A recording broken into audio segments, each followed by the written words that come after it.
मुल्क में जैसी मिठो कुरान वा पोइ कॾहिं अचणी क़यामत कान आ।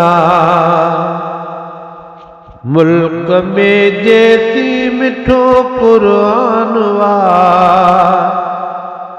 पोइ कॾहिं अचणी क़यामत कान आ। पोइ कॾहिं अचणी क़यामत कान आ। साल ॿिन खां पोइ सभई मटिबा पिया। साल ॿिन खां पोइ सभई मटिबा पिया।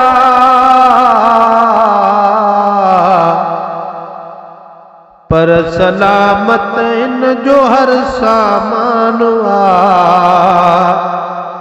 पोइ कॾहिं अचणी क़यामत कान आ। मुल्क में जैसी मिठो कुरान आ पोइ कॾहिं अचणी क़यामत कान आ। कॾहिं दिया लॻी कॾहिं हुई बेनदी। कॾहिं दिया लॻी कॾहिं हुई बेनदी।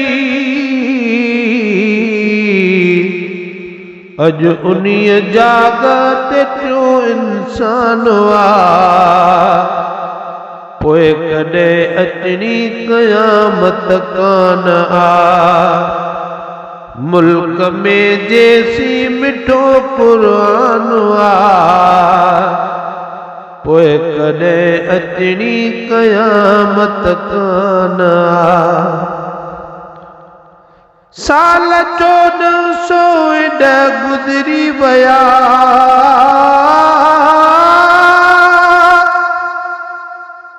साल 1410 गुज़री विया। जीअं पोतीअ ताज़ो गुल हैरान आ। पोइ कॾहिं अचणी क़यामत कान आ।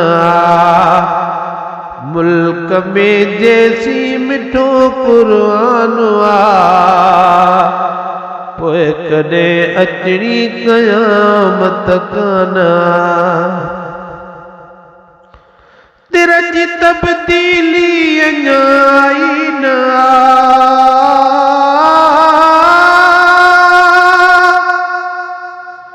तिर जी तब्दीली अञा आई न आ।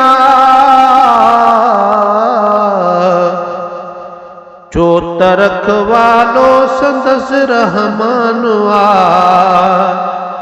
पोइ कॾहिं अचणी क़यामत कान आ। मुल्क में जैसी मिठो कुरान आ पोइ कॾहिं अचणी क़यामत कान आ। जॾहिं हुकुम थींदो अलिया वेंदा हुरूं।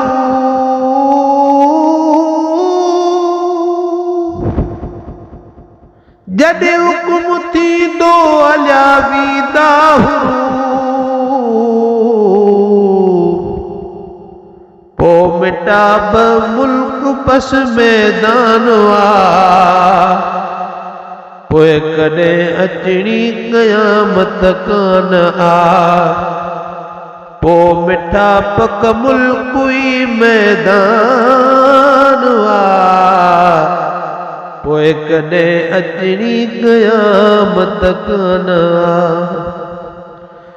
नाज में दातर मोहम्मद मीर खे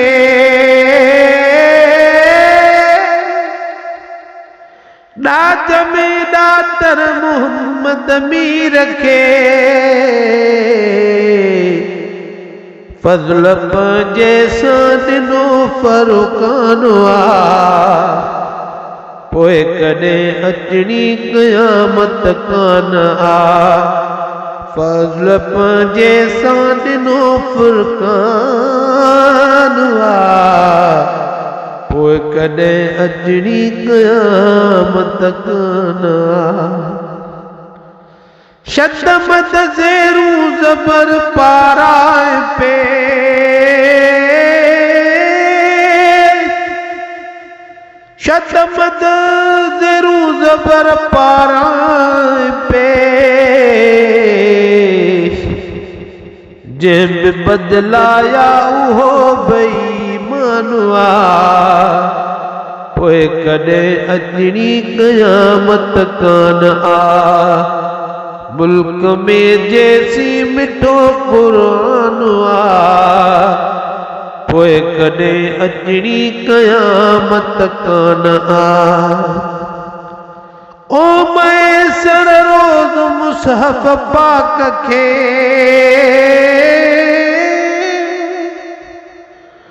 ओ मैसर रोज़ मुसहफ़ पाक खे जे पढ़ियो तंहिंजो पको ईमान आ पोइ कॾहिं अचणी क़यामत कान आ मुल्क में जैसी मिठो कुरान आ पोइ कॾहिं अचणी क़यामत कान आ।